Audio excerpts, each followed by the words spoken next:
Welcome back to the final lesson of Train jdBasic. JD here. Lesson 10. We have covered a lot. Today we tie it all together. We will write our first reusable module, save it as its own file, then import it from a brand new program and use the functions inside. A module is just a jdBasic file that begins with export module and a name. Any func or sub you mark with export becomes callable from outside under that name. Let us write one.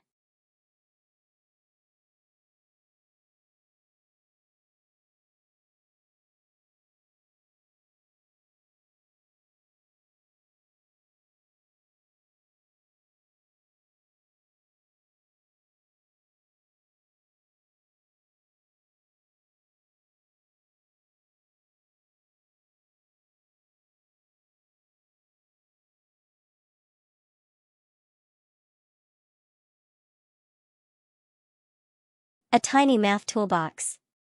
Clamp keeps a value between a low and a high bound. Percent computes a percentage. Both are marked export so other files can call them.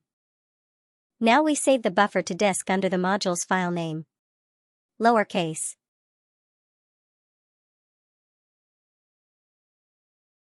One file written to disk. Now a fresh program that uses it.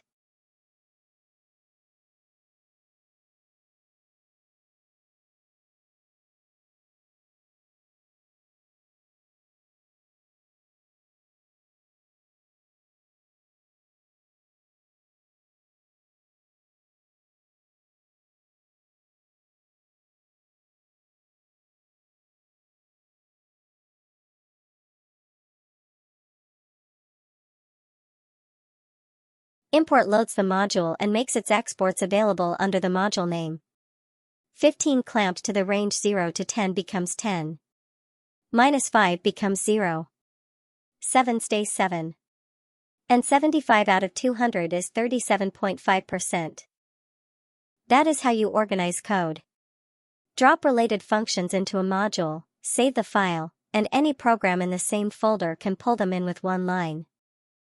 That brings us to the end of Train jdBasic, Season 1. Let us recap. Lesson 1. We printed text and stored values in variables. Lesson 2. We made our programs decide things with if, and repeat with for.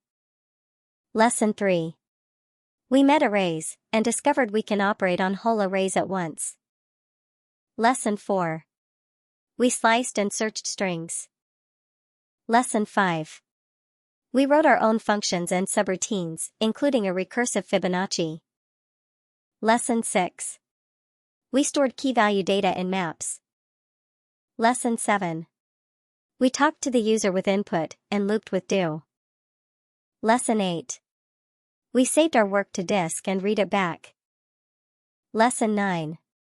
We opened a graphics window and painted shapes. And today, Lesson 10. We organized code into modules.